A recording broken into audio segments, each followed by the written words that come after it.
What's up, everybody? Welcome to the Standing Guillotine podcast. Today, we are going to be talking about, obviously, the upcoming UFC fight and last week's UFC fight, because luckily, we're in this nice little stretch here where everything is kind of one fight every week, and they end up being pretty big.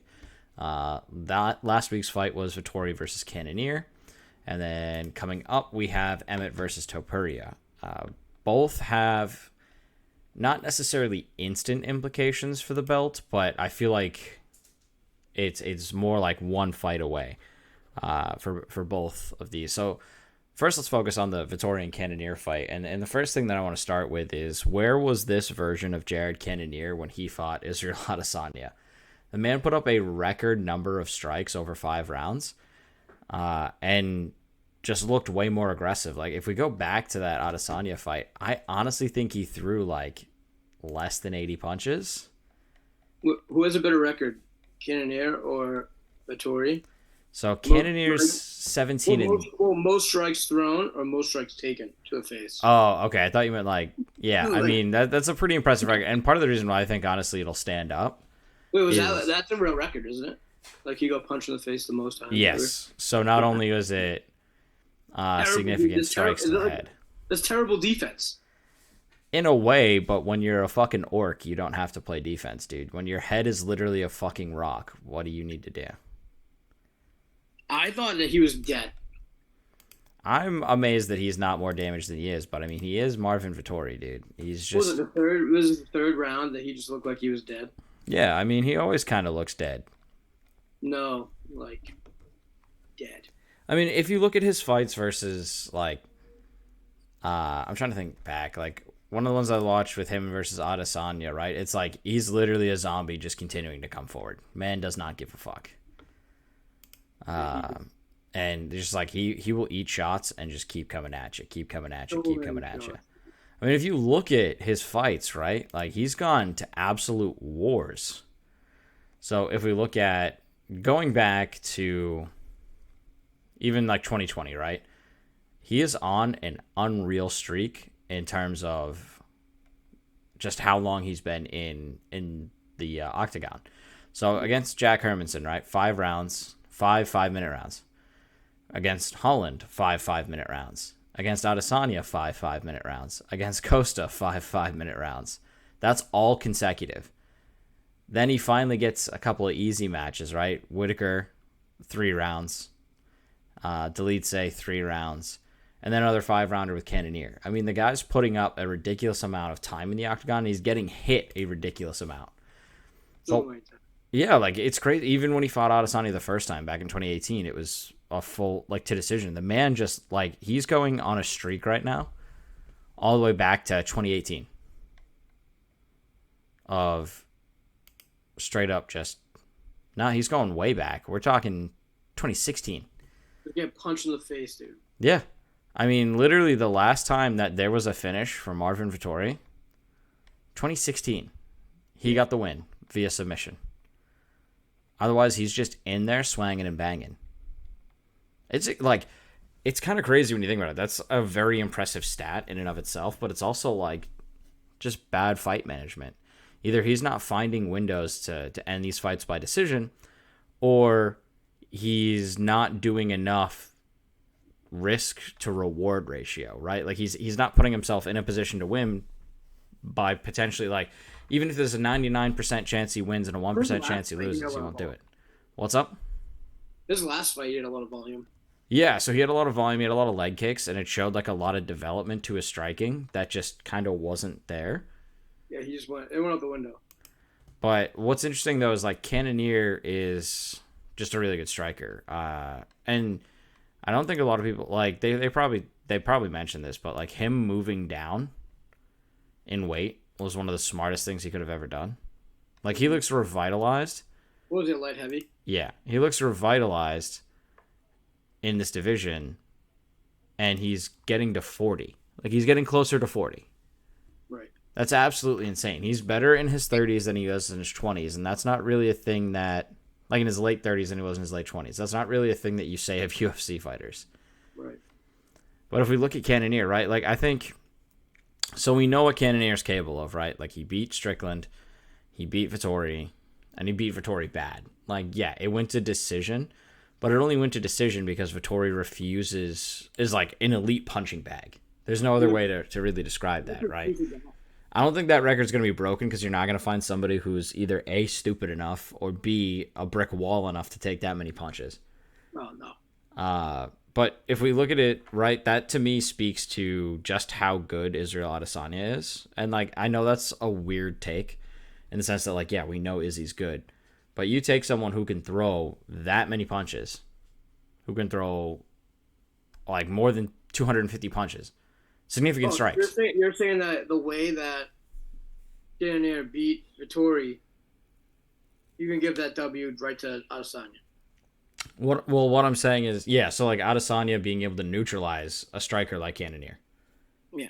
Right? So like Cannonier, like we know Israel Adesanya's counter striking is absolutely unbelievable. We saw that against Pereira the second time, right, where he absolutely rocked him, and all it took was one shot. And I think that's what Cannonier's trying to avoid.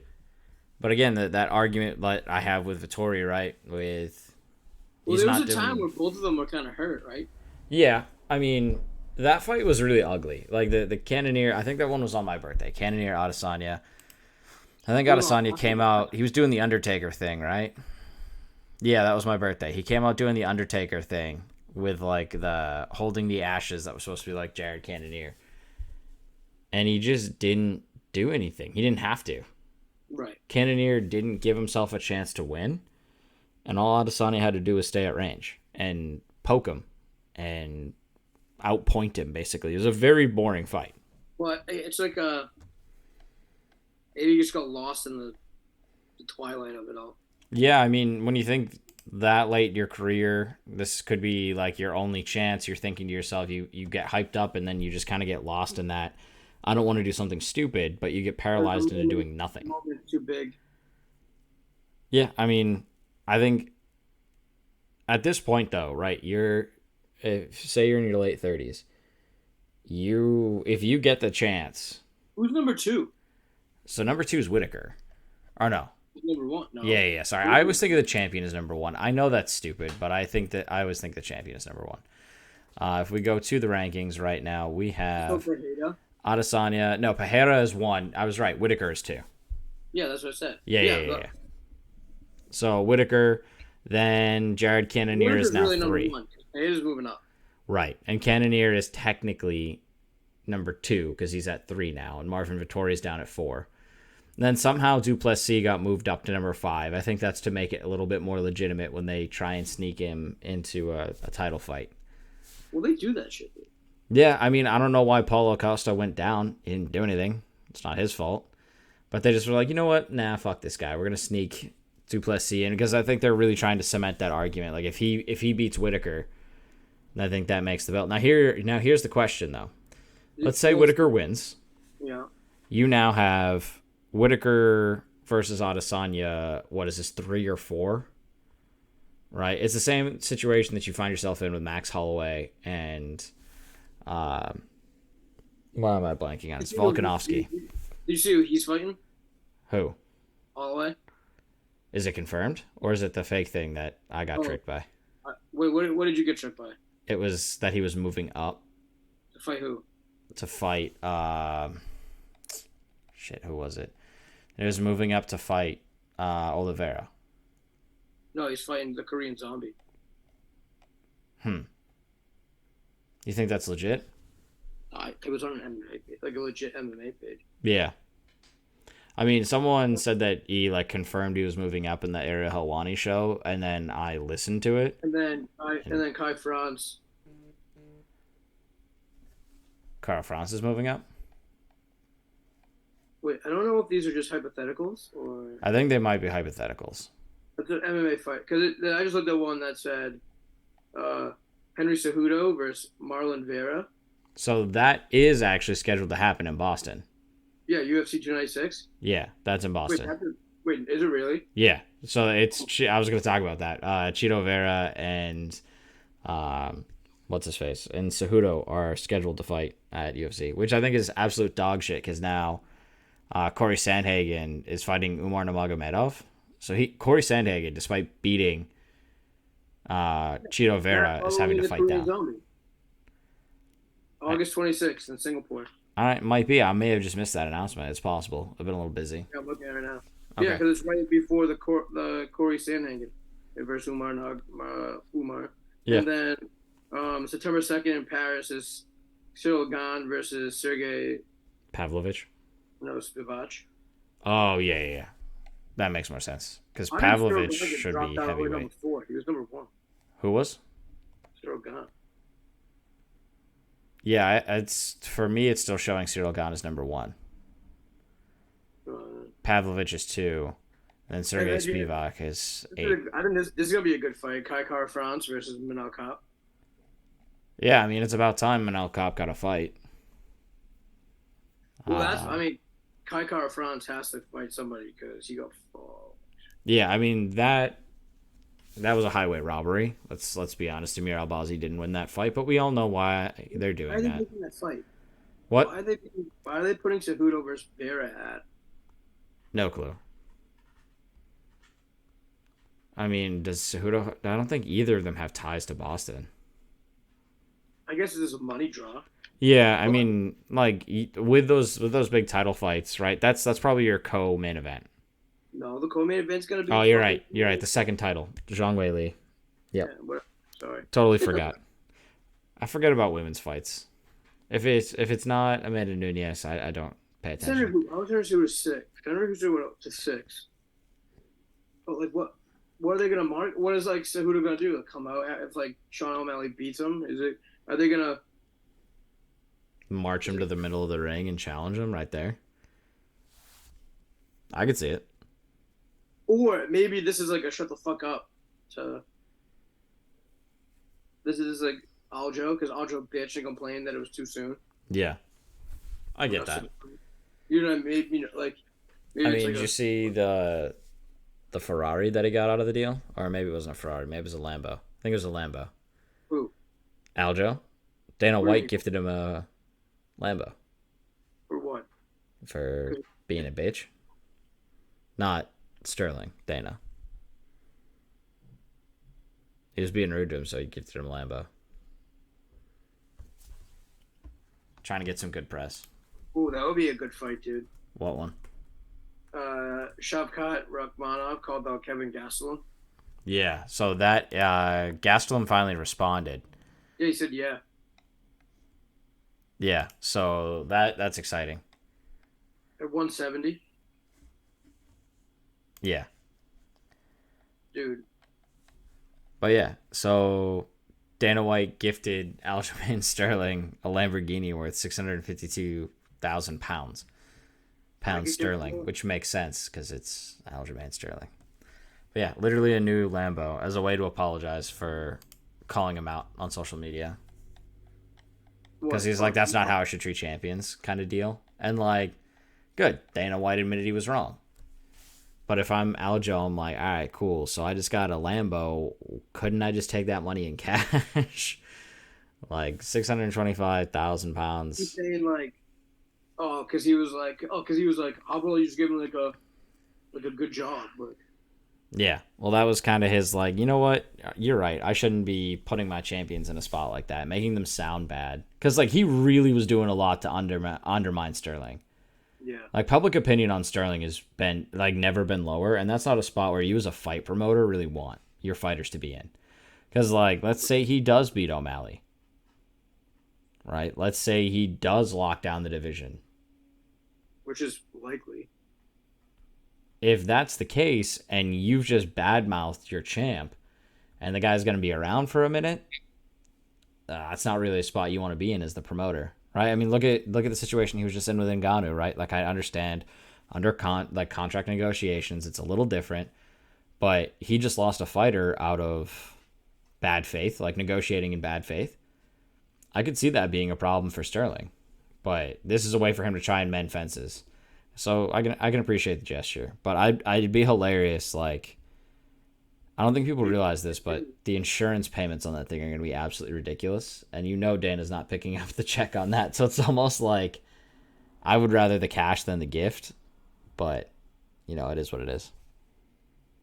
Do you have Instagram? Well, looking at what's next, I think so. To set this all up, right?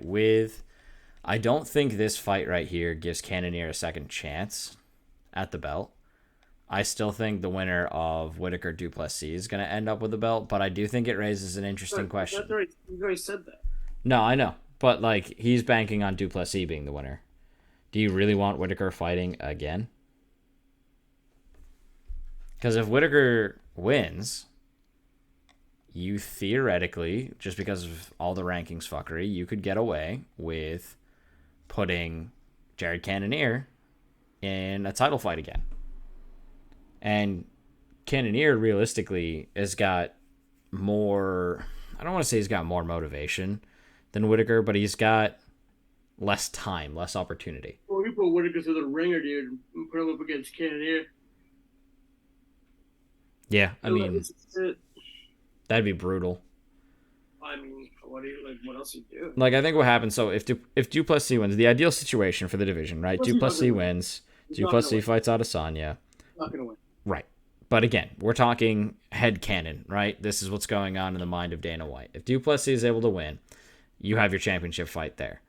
Right. Then you could fight Whittaker and Cannonier, or you could fight Whittaker Vettori, and then you could have Cannonier. You want to fight Whittaker Vettori? Why not? If both guys are coming off a loss? But also in the mix, you've got Sean Strickland, who has a fight not next week, but the following. So there's a lot that could happen. I think if you're Dana White, again, you're really banking on Duplessis. Like, you don't move him up to make the title shot legit. Like, you don't move him up in the rankings unless you have a plan. And then that plan involves him beating Robert Whittaker, which, again, I don't think is realistic. But that's your best hope. Knocks him out. Yeah, if Whittaker makes him look silly, this puts the division in a bad spot. But, I mean, Adesanya is literally just head and shoulders better than everyone else in the division. I would rather see him fight Pereira again than anyone else on this list. Yeah. Like, that's just realistically what it is. Like, give me the trilogy. I'll take that. I just don't think that's going to happen because he's moved up. Which I think is the right call for him because light heavyweight makes way more sense, and there's an opportunity in there with. Adesanya, on a call now, will never fight Pereira again. Yeah, I mean, if I'm him, I wouldn't want to. If you know that's the only guy that really has a puncher's chance against you. Like, because if you look at it, he's only lost in middleweight. He's only lost to him, right? Well, what if Usman moves up? Now that's you mean Kamaru Usman? Mm-hmm. Yeah, I mean that's an interesting idea too. I mean, you could also see Khamzat Chimaev moving up. Yeah. Because I realistically think that Khamzat needs to be fighting at middleweight. That's the wild card, right? That we want to throw in there. If Duplessis loses, they could literally just say, you know what? This isn't working. Let's get Khamzat in here. Also, totally random side point here. Did you see there's a new fighter up and coming? His name is Khamzat Chimaev. Looks very similar to Khamzat Chimaev, but a completely different individual named Khamzat Chimaev. I swear to God, they just produce them in a factory over in Dagestan. They just churn them out every few years, and it's just like, oh, someone got lazy at the naming station. Does he have a cleft lip too? I don't know. Let's find out. Let's see. Khamzat Chimaev. He's now trending. He's now the second Khamzat that pops up on Twitter. No. But, I mean, I see what people are saying, like, resemblance. It's not crazy. But what's interesting is there's, like, no statistics on him. Just people saw him fighting recently. He fought yesterday, actually. And that's what popped up. Weird. So he's 4-0 right now. He's ranked number 65 out of 237 active Middle East pro welterweights. He's also ranked in lightweight. Obviously, he's not somebody that's going to be coming up anytime soon. So it'll be interesting to see if, like, signed? Maybe in a few years. Was he signed? No, he's fighting in, like, little baby promotions. I mean, I shouldn't say that because that's kind of rude because I don't really know, but it's Brave CF71. Pretty sure it's a Russian promotion. I don't know. Like, it looks like it's a pretty big promotion. He was an undercard. I guess maybe they only have one regular fight card, but early on in the card. Like, third fight of the night. Oh, it is a prelim. Yep, so he was in the prelims of that. So if he's in the prelims of guys who don't even have, like, SureDog pages, you know that he's pretty unknown. Like, they don't even know how, like, SureDog doesn't even have any stats on him. Like, how old he is or anything like that. It's just someone was watching and posted it on Reddit, and I was like, oh, God, here we go. Here comes another one. Because, like, that's where I get my MMA deep cuts is on Reddit, like, 15 days later. Because it was one of the only subreddits that didn't go down in the protests. So, like... What protest? Oh, like, Reddit had rolling blackouts over the changes to the, like, API things. So, like, basically, if you used an alternative app rather than the Reddit default app, all of those are now being charged a grotesque amount of money in order to run by, like, Reddit, and now they're all shutting down. So people were upset, and so to protest that, and some of the, like, insensitive things that the CEO has said, they are, like, the mods are making the pages do, like, a blackout. Like, you're telling me that, like, people go to Reddit but don't use the Reddit app? Well, no, they use a different app. Like, Apollo, Reddit is fun. Like, there's a ton of different other Reddit apps that aren't, like, bogged down with all the ads and shit, right? So because people aren't using the official Reddit app, they don't want to lose out on that ad revenue. So they're like, oh, well, you know, it's fine. They'll just use the regular Reddit app. And people are like, no, go fuck yourself. So they were just like, oh, I'm going to do a protest by blacking out Reddit. We're not going to have anyone going. And they're going to go from there. I don't think it's horribly effective. Reddit just doesn't give a shit. And people will still use Reddit because it's social media and it's addictive. But it's allowed me to find, like, deep Reddit posts because my feed is now, like, nothing. Because all of the things that I was subbed to, it's pretty much right now, it's like golf and UFC. That's literally all that's on my Reddit right now. And then the subreddit Well That Sucks, which out of protest has now turned into nothing but memes about vacuums and blowjobs, which I think is hilarious. Because it's supposed to be like, oh, these unfortunate events, and instead it's literally vacuums and blowjobs, which I think is a great way to handle it, but it's just not very on topic. But speaking of off topic, we have now traveled away from our main conversation here. So middleweight has a lot to figure out. So again, even though this fight is significant, it doesn't solve anything right now. We're still waiting on that big fight, which is obviously going to be the Cannonier and not Cannonier, the Duplessis versus Whitaker fight. And once we've seen that, and even in a smaller way, the Strickland fight too, like, that's lurking in the background as another potential. I don't think it's very likely that it's going to happen, but that is another option that's out there. Who's Strickland fighting?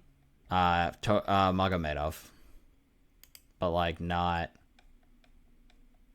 It's Abus Magomedov, and who's unranked. So it'll be interesting. But that's not this weekend, it's the following. But I'm already falling in love with that card, and I shouldn't because I have a different card to talk about. All right, so looking at the other fights that we haven't yet discussed. So Emmett Topuria will have to wait for just a second. The only really other big thing is Arman Tsarukyan yet again showing his dominance. He did get the knockout on Silva, but there was a lot of... Like, for the odds, there was almost a second where Silva, he wobbled Tsarukyan. So there's a lot of people saying, oh, well, this shows that, you know, Sarukyan's not all that, but that he's coming up fast in lightweight and is another name to throw in that conversation. But he's still, I feel like this doesn't put him past the names at the top. Like, lightweight is just so jammed. Like, this fight doesn't put him past, like, you can argue maybe the Gamrot Fiziev, but they didn't even move him up at all, right? He just stayed at 8. nothing happened with his ranking. Who did he call out? He called out somebody. I didn't see that. I don't remember. Yeah, because fucking what's his face went up to him. I think he called out. Chandler? No. I saw an interaction with him and Chandler online. No, I think he called out.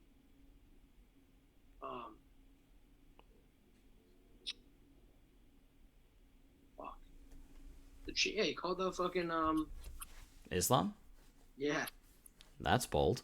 That's definitely not going to happen. Like, you don't go from 8 and you don't leapfrog Gaethje, Poirier, and Oliveira.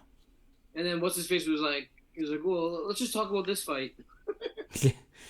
Well, let's try. Oh, are you talking about who's doing the interviews? Bisping. No. What? Bisping didn't do the interview? No. I thought he was doing them that night. No, it was the other guy, the redhead guy. Oh, Paul Felder. Yeah. Yep. That's right. I get my events mixed up when we wait. Oh, wait, no. He called out Oliveira, I'm pretty sure. That's what it was. Yeah, I think, like, if you're not going to give the fight to Makhachev, or, like, if you're not going to do the Makhachev-Oliveira fight, then I think that's okay to do. I still think he needs to fight, like, Fiziev or Gamrot, but they're kind of dodging him. There's the outside chance that people are talking about him and Michael Chandler. He had a funny interaction with Michael Chandler. Yeah, because he was like, yeah, you know that. He's like, if you think that McGregor fight's going to happen, you're like a dumbass. Yeah, because McGregor, again, we talked about it last week about how he had the deadline. He did not enter into USADA. Yeah, so I think it's because he's going through some troubles. Yeah, I mean, obviously he's got his legal stuff outside of the UFC with the allegations of non-consensual sexual action. Because I think if I say the other word, this would get banned on YouTube. Yeah. Yeah, so I think we'll hold it to non-consensual sexual activity. Is the workaround there? Although I don't know, I said blowjob, so maybe I'll get banned for that. Who knows? But if we look at that, the allegations, what I thought was interesting was Bisping coming out in support of McGregor, because Bisping and McGregor, there's no love lost between them. Yeah. And so Bisping saying something to the effect of like, while the allegations are like horrible, and obviously if they come out to be true, then, you know, I'm going to look like an idiot here. But Bisping made the stance of like, hey, this is such a ridiculous scenario that I find it highly unlikely. Well, I saw a video of them hanging out after the alleged incident happened. McGregor and the woman, or McGregor and Bisping? No, McGregor and the woman, just like shooting the shit. Yeah, I mean, I'm not here to make any judgment call, because obviously that's not really my place without knowing all the details. But seeing the report, it would be terrifying if it does turn out to be true. Right? Oh, yeah. The idea of NBA security working in tandem. Well, I guess it was a private bathroom. It wasn't like the one that everyone goes to. Right. But even still, like, cordoning her off from her friends, ushering her into a bathroom, and then McGregor just, like, being in there and having to, like, elbow and fight and claw and scratch your way out of there.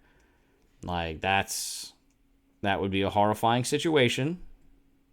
And ultimately what'll happen is it'll go to court, and we will see. If it makes it that far. If it makes it to court, right. I mean, because it's one of those things where it's like, depending on, you know, Conor McGregor's point of view, whether or not he's guilty, sometimes it's easier to settle just to not deal with the time, the cloud hanging over your head, and the expense of your lawyers. At this point, isn't it a criminal investigation? I guess you could drop the charges. Yeah. So, like, that would be part of the settlement, is that she would drop the charges. But that doesn't mean that a district attorney couldn't then pick up the charges and charge on behalf of the state. Right. So, like, that's where it gets a little bit dicey, especially since it's New York. If you're just gonna pick up your, like, but if you're in that situation, if you're just gonna be like, oh yeah, I'll settle, like, I guess you're assuming that if it goes to court, it's not gonna go very far.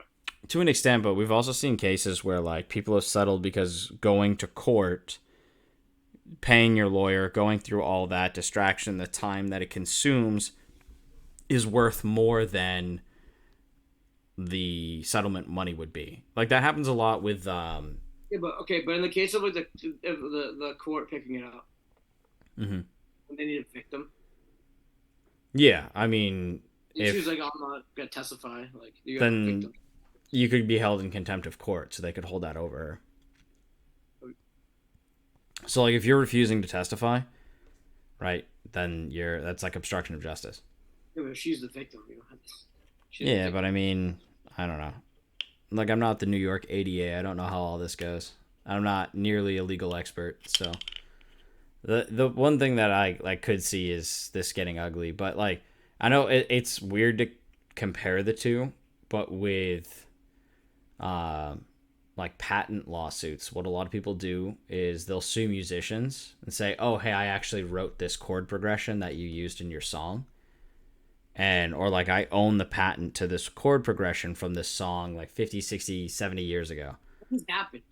What? That just happened. Yeah, so like they'll start small and sue like for tiny amounts of money, right? Like $1,000. It was a big artist. Oh, Ed Sheeran. Yeah, the Ed Sheeran thing, right. So like that was a big problem in music patent law for a while. And like it was the case where like, okay, if that guy's suing me for $1,000, it was Marvin Gaye and Ed Sheeran. Yeah. So like if you're suing for $1,000, it's not worth my time to go into the court. But yeah, so like what can happen is that they win like $1,000, right? And then that gives them validity for the next time they sue the next person, right? And the next person's like, okay, it's only $1,500, and so on and so on and so on until they get to like a big artist, like an Ed Sheeran type, and they're like, oh, I'm suing now for $1 million, and here's my precedent, right? A lot of those cases, people will just be like, that's not worth my time. It's not worth my lawyer's fees. And Ed Sheeran was just like, you know what? Fuck you. Ed Sheeran's response to it was hilarious. He's like, if I lose this case, I'm quitting music. Like, this is ridiculous. This has no grounds whatsoever. Like, you can't own a chord progression. That's not how this works. It's not even remotely similar. And so I think it's just like, it's good that someone actually like stands up and stops that from happening. It's called a patent troll is what the term is. But I think a lot with like these allegations, there is kind of this stigma of when they're made against somebody who's rich and powerful that they're going after the money. Yeah. But I mean, obviously all you need to do is look at some of like the more high profile cases in the last few years, and that's not always the case, right? So you don't want to be on the wrong side of being like, oh yeah, I'm a big Bill Cosby supporter, right? Like that's a bad look at this point. You can't be about that. What's wrong with him? You mean Bill Cosby? Dude, don't get us banned with your edgy takes. Well, I mean, he is a person of color. So that doesn't make... I don't know, dude. It's weird. We live in a weird time. That doesn't excuse crime, Ryan. But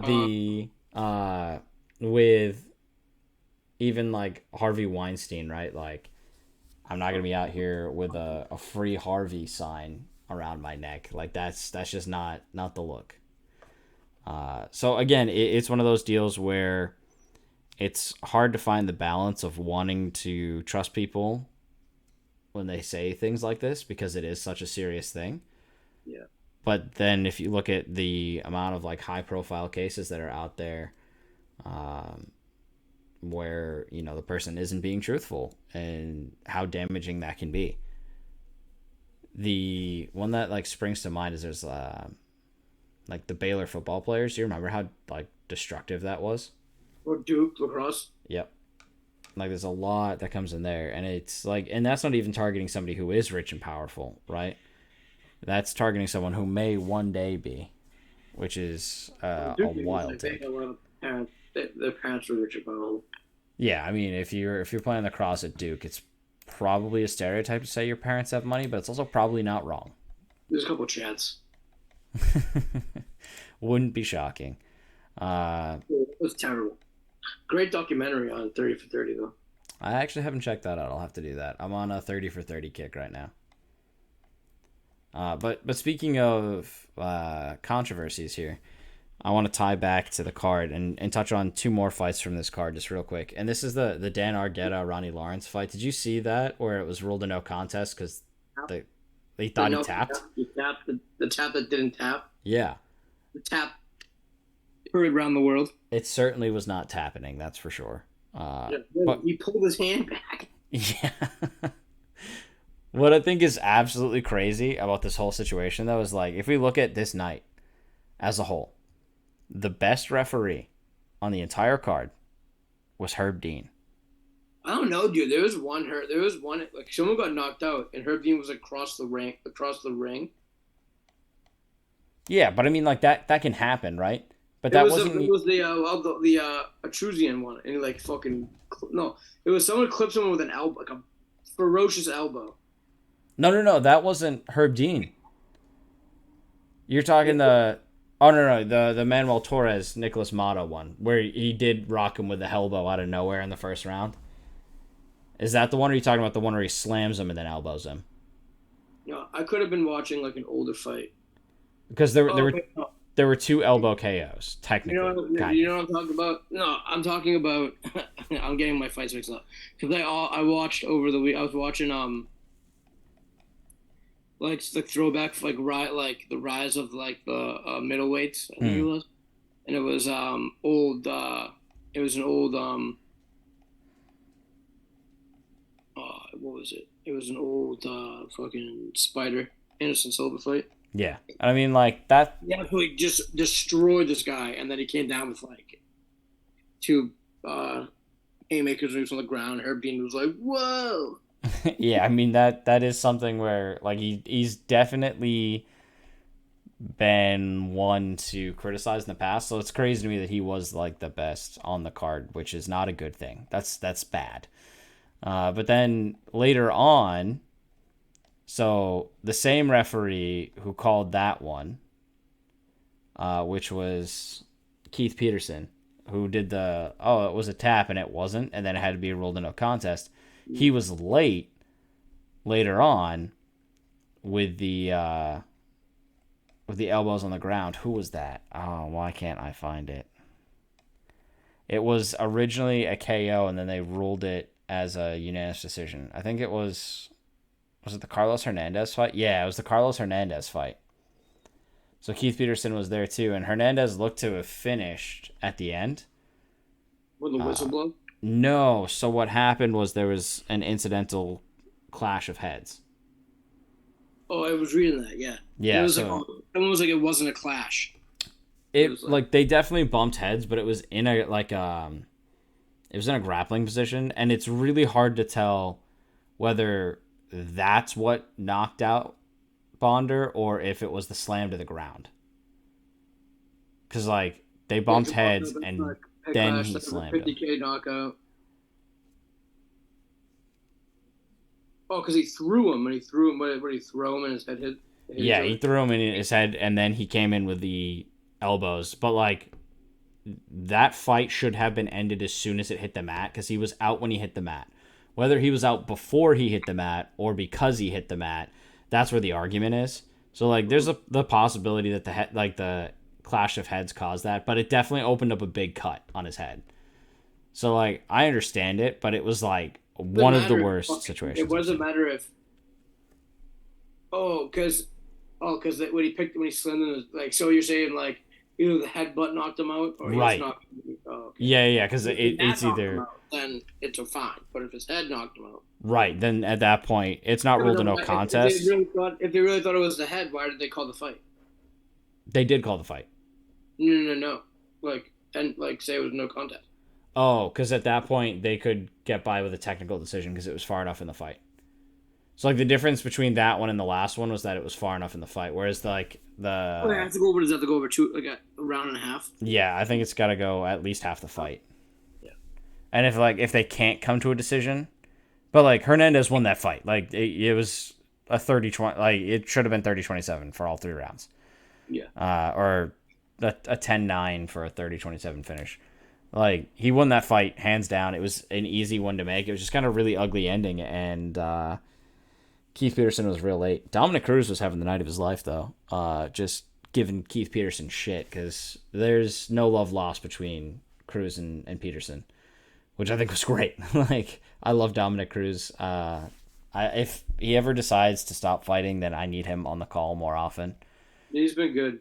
Like, I honestly, of the UFC Fight Nights, like, the only thing that gets me through the UFC Fight Nights is, like, the commentary. Like, I think Felder... I like Felder. Yeah, like, Felder and Cruz are a good combo. They're really all good. Dan Cormier is good. Like, yeah, I like DC and Bisping, really. Like, I like the two of them, and then I really like Felder and Cruz. I think those are good pairings for them. Well, DC does a really good job with Joe too. Yeah, I mean, like, DC, I think, should be your prime time, your big event commentator, and Joe. Like, Joe coming in for, like, major events, and then in the smaller events, then you should have. Like, Joe will be there. I bet Joe will be there in Boston. I bet. I mean, that's a hard one to avoid, right? Like, that's huge. It's a double fight. Like, it's a double belt night. And yeah, I feel like he likes the city too. Well, he's born here. Yeah.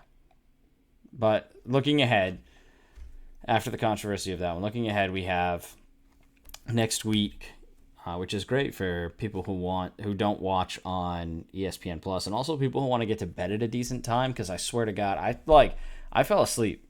I'm gonna be honest with you during that fight. It was so late. I was like fatigued. I was like, it just was not worth it. I don't even know how you watched it, dude, because you were at the prior event. I didn't think you were gonna be able to watch it. Was I? Yeah, you had to give the eulogy. Oh yeah, that's right. I had a funeral, and then I took a nap in the middle of it. Like, I got home and I fell asleep because I was just emotionally drained and exhausted. Yeah. And then I started watching the fights again. Actually, you know what? Maybe I didn't sleep. Maybe that was my problem, is I didn't get a nap in. But yeah, so there was a funeral, and then we did a little thing for my son's birthday, and then I watched the fight. So I was just like, I was done, cooked. The big 6, dude, huh? Yeah, he's getting scary big on me. But yeah, I can't believe they're gonna have first grade and then kindergarten next year. Is absolutely insane. I finally get my life back. No kids in the house 24/7. My electricity bill can finally go down because my kids, like, no one's gonna be here all day. It's a wonderful world. Stepping back into the world after 6 years of darkness. Yeah, you have a double income, so someone can go back to work. Right, like, it's perfect. So we're gonna have double income and then no child responsibilities except for when they get home from school. So, like, half kids. Very good, dude. Now what comes next is sports. Yeah, right. Those will take up my life. I'm trying to get my son into stuff like golfing, so that way I can kill 2 birds with 1 stone. Yeah. Like, I can go to the range and work on my short game, and he can work on his golfing, and then that way it's sports. But I think I might actually. We've been talking about bringing him. So there's the fight gym at the top of the street. I'm thinking about bringing him there, and getting him started on that. He's got a lot of. He wants to be a Power Ranger, and I feel like I got to indulge that kick. And if he doesn't stick with it, then it's fine. But he will sometimes, like, wake up while I'm watching the fights, and he'll, like, come out and tell me to turn it down. And then he's like, well, you know what? Hold on. Let me see the end of this round, and then I'll go back to bed. So there's definitely an interest for him in it. And I can't really say no, because, like, to me, that's kind of contradictory. Like, maybe I don't want the head damage from fighting, but, like, if my son loves it, I kind of have to, like, he doesn't express interest in a lot. So when he does, I feel like I have to listen. Yeah. So maybe someday we'll be doing the podcast 30 years from now when we're all rich and famous off of sharing wild takes on the internet, and we'll be talking about, not even 30 years from now, we'll be talking about my son's retirement in 30 years. 6 or 7 belts, a few vacation homes, all the good stuff. He can build me a podcasting studio, which is literally just going to be like a tiny soundproof garage. That's as much love as I'll get. Like, my wife will get a full art studio all decked out and everything, and I get a fucking shed with soundproofing. And some like judo. Yeah, I mean, so up the street they do BJJ, like regular karate. They do Muay Thai. They do judo and jujitsu as well. No, not jujitsu. Sorry, I already said that. Krav Maga, because it's Jewish owned. So there's Israeli Krav Maga. So that could be interesting. Get him some exercise. Like I could do the traditional boring sports, but he just doesn't have interest in those kinds of things. Now my daughter, on the other hand, is absolutely going to be playing t-ball because she's got a cannon, an absolute howitzer attached to her arm. I'm gonna have her playing softball. Little catcher dude. I mean, I don't know. She nailed me with one when I wasn't paying attention the other day, and it rocked my jaw. Oh. Like, she just threw the ball, and she can throw a spiral on a football, which is pretty good for a 4-year-old. She's not even 5 yet. Catcher dude, you know, if you can pick someone off at second, go on money. Yeah, but she's also like a destructive type, so she'd probably, instead of trying to throw it 2 second, would throw it at the runner and just get a sick laugh out of it. Yeah, we're getting down the road though. She's an absolute nutcase. But back to UFC. The next card this weekend, Josh Emmett, Ilia Topuria. This one's going to be interesting. Again, this is featherweight. I don't think this one sets up a title shot because there's still too much at featherweight. But if it's not this one, then whoever wins this is one fight away, in my opinion. So, like, again, featherweight has too much going on. Yeah. But you got the number 5 and the number 9 guy. And I think this puts them right up in that conversation. And, like, that's nice because, honestly, they're kind of fresh faces for Volkanovski, who has just kind of run through everyone else. Now, Emmett did lose to Rodriguez, and that's why Rodriguez has the interim right now. So I think that him getting, 2 more fights in, that'll give him the chance to potentially earn that. And then Topuria is also, he's up and coming. Like, there's not really, he doesn't have a lot of names on here. Like, he did KO Ryan Hall, which was pretty significant. And then this last fight was Bryce Mitchell, who he beat with a submission, which is pretty shocking. So, like, he's a well-balanced fighter. I do think he's a name. I think this is great that Emmett's fighting down. And I think Topuria could be, like, the next up-and-coming. I just hope they haven't overrushed him, because this is a very top-heavy division. Yeah. So featherweight, I think that could be ugly. But honestly, looking at the rest of the card, it's kind of a crappy card, but there are a few fights on here that do pique my interest. It's another huge card, but luckily it's starting way earlier. So it starts at 3 p.m., which is weird. Or even the prelims start at 11:30. So, like, there's definitely a lot of fights on here. And one thing that's shocking me is the very first fight's an absolute banger. It's Cody Brundage and Cedric Dumas, which I don't understand how that one is, like, an opening fight. Cody Brundage, yeah, he hasn't won in his fights. Like, he's lost his last 2. But he looked good in the Vieira fight before. In the first round, he won dominantly, and then it got flipped. So, like, that one... Where are they fighting? When are they fighting, or what are they fighting? Yeah. When? WHERA. Where? Oh, Jacksonville. Oh, what? Yeah, it's an East Coast, so starting at 11:30. And then Cedric Dumas lost his... It's going to be like, if you're on the West Coast, it's going to be like 9 o'clock in the morning. Yeah, it starts early, dude. Wait. Even earlier. It's 3 hours, so you're looking at 8:30 a.m. for that early morning. Wake up, make yourself some breakfast, sit down and watch some UFC fights. But yeah, so Dumas is coming off his loss to Josh Fremd. He didn't look terrible in that one either, but inexperience shows. So I think that's actually, like, low-key a banger fight right off the bat. I don't know why that's on here as that early fight, but it does definitely look interesting. Another fight that I have interest in is you got Jack Jenkins on an 8-fight winning streak fighting Jamal Emmers. this one I think could be interesting. You've got Emmers. His last loss was against Sabatini, which actually doesn't look bad. And then he's fought Giga Chikadze as well. So, like, his losses aren't bad.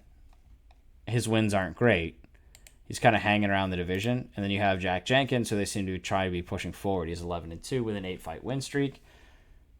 I think this one, he won his debut as well, but it's by decision. I think they'll look to try and start things off. Jamal Emmers, I will say, is a little bit slower of a fighter, so I wouldn't be shocked to see this one go to decision, but featherweight hasn't disappointed. So that one is exciting.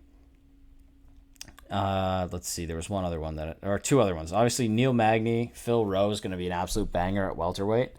Yeah. That one as the featured prelim makes sense. That's why it's the featured prelim. I think it's actually better than some of the fights on the main card. I like Neil Magny. You hate Neil Magny? I like him. He's fun to watch. Oh, you like Neil Magny. But are you sure it's not Jeff Neal that you like? I like Neil Magny. Because everyone gets Neil Magny and Jeff Neal mixed up for some reason. I don't know why, but it's like it's a running gag, and I enjoy it quite a bit. But no, Neil Magny is a badass. I mean, Jeff Neal's a badass too. Both of those guys are great. And then Phil Rowe, I think, is a great fight. Like, just stylistically, those two match up really well. Wait, how do they get Jeff Neal and Magny mixed up? Just because the name Neal. Yeah, but isn't one black? They're both black. Oh, so I can get it, yeah. They're in the same division. They've fought in a lot of the same people. They both have Neal in their name, and they're both black. I think that's how people get it mixed up. I'm not saying it's a great mix-up. We watched Neil Magny fight a couple. Yeah, we watched Magny, Rodriguez, and then Burns and Magny as well. And then we've also watched Jeff Neal fight. So are you sure you got Jeff Neal and Neil Magny not mixed up? Have you fallen for the trap? Isn't Neil Magny like lengthy? Yeah, they're both. Neil Magny's very tall and skinny. Yeah, and then Jeff Neal has a beard. Yeah, well, they both kind of have a beard. No, but Jeff Neal has like a. Yeah, they are different, but people get it mixed up. It's just one of those things I like to mess with people. Yeah, Neil Magny is like that tall, lengthy motherfucker that. He was just like huge, wasn't he? Yeah, he's pretty tall, pretty skinny. Yeah. Yeah. Gumby motherfucker. That's one way to describe a human being. A Gumby-looking motherfucker. Okay. That's ideal. I mean, Phil Rowe is actually a little bit... Hold on. Yeah, they're both 6'3". So, like, that's why this is going to be an interesting fight. So, 6'3" and 171 pounds. Yeah, very tall, very skinny. I think that'll be an interesting fight.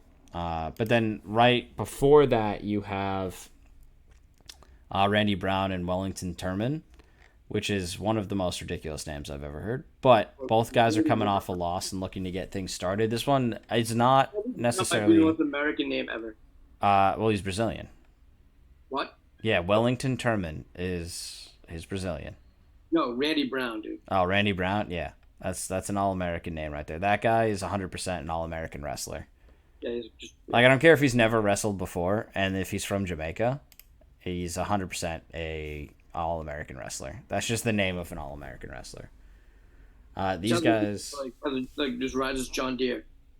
Yeah. Like, this guy cares about wearing his New Balances. Definitely has, like... I feel like my name could be Randy Brown. Yeah. Like, he's got a grill strategy. Like, it's 100%. His Saturdays are like, all right, Saturday mornings, we do a little bit of golf, mow the lawn, then a little... He's probably working the smoker. Yeah. He probably has that 12-pack by 9. Right. And riding on a ride-on mower, leaving the beers behind him as he goes. Those were my Kentucky neighbors when I lived out there. Those people were great. Hey, neighbor. Every Saturday, he'd just be driving around, and I swear he didn't actually have the blades down so that he could take longer. Shirtless. Oh, 100%. There were no shirts allowed. A cigarette? No, because he had too many beers to keep a cigarette in his mouth the entire time. That's the American way. And of course, they were PBRs, the Midwest special. Oh, dude, yeah, it's like George Washington chasing the redcoats going down your throat. But if we look at It's that not fight good. as well, they're both coming off of losses.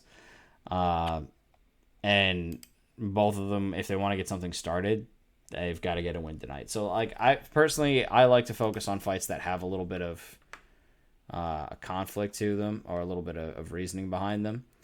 Uh, I love conflict. yeah, like they give me a little bit of there's got to be bad blood in the sense that like they're not out to hurt the other guy. They're just there because they need this to keep their career alive, and that's what that fight strikes me as. We are seeing a heavyweight bout, but I'm not honestly that interested in it. And just because I said that, There's been snooze fest. yeah, I mean, what's interesting is you've got Austin Lane, who is 6'6" and does have a 6-inch reach advantage. Which, Big if John Jones, I don't want it. yeah, I mean, if you were to look They do the at one chip challenge. these guys are 100% KO. Well, okay, so Justin Taffa is 100% win by KO, which is insane. Whoa. It's Tafa. Yeah, it's Justin, not Junior. Junior was the one that was the snooze fest with Muhammad Usman. Yeah, it's the older one. Yeah. The good Tafa. Yes. But what's interesting is Austin Lane. You want to know what his average fight time is? 2 seconds. 2 minutes and 46 seconds. Oh yeah. That's absolutely ridiculous. He has 92% of his wins are KOs and 8% of them are submissions. You might have piqued my interest. It's possible. I mean, typically when you see a fight like this, it goes to the guy with the longer reach, but if Taffa can get inside, that power does play. So that one could be interesting. The rest of the matchups I'm not exactly thrilled with, but I could honestly see them being surprised. Macy Barber's fighting, so you're excited for that. Oh, I love Macy Barber. You absolute degen. Yeah, she's fighting. Fighting at... Is she typically a flyweight?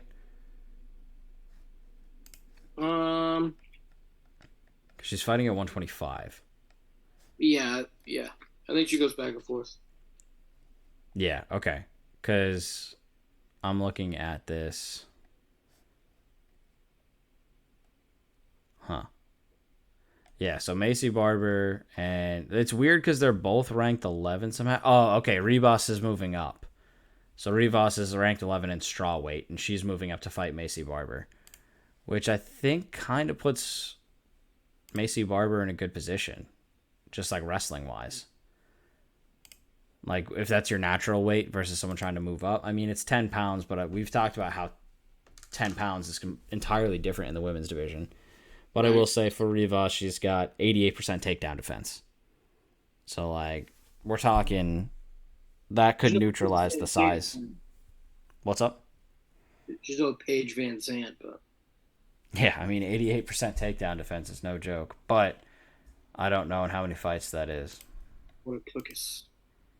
Let's see. Let's take a look at number of fights. If it's one fight, I'm just going to fucking jump off the roof, dude. Won't be very high. All right, she's got a handful of fights, including one against John DeRobo, which she won against John DeRobo, which is she's got a lot of fights. A lot of fights. So that's actually very impressive. She's got a fight against Mackenzie Dern. Let's see. She has a fight against Paige Van Zandt, interestingly enough, where she won by submission. Oh, dude. And then John DeRobo, where she won by decision. Yeah, she's got some names under her belt. I'll give her that. So that should be a good fight as well. I mean, up and down this card, there's probably only a couple fights I'm not really interested in. I'll watch anyway, because what else am I going to do? Because it's just Saturday. Actually, is it? It might be my son's birthday party. It definitely is. All right, sorry, kid. No birthday for you. Yeah. Birthday's canceled. I'm not going. Cancel the invitations. I'm not going anymore. For Maddie. Yeah, we'll just have the TV over in the corner and we'll be watching that. My dog has to get shots. We are not taking shots in the park, Ryan. My dog has to get shots. Oh, your dog has to get shots. I thought you were saying we're doing shots. Very different. I peed in the bushes over there. Yeah, you would, you degenerate. Dude, you come back from the tavern, you get pee. All right, well, that's going to do it for this week before we get way down a random tangent again. It's gonna be a ball pit. There will not be a ball pit. You'll get lost. All right, that does it for us. We'll see you next time. Peace.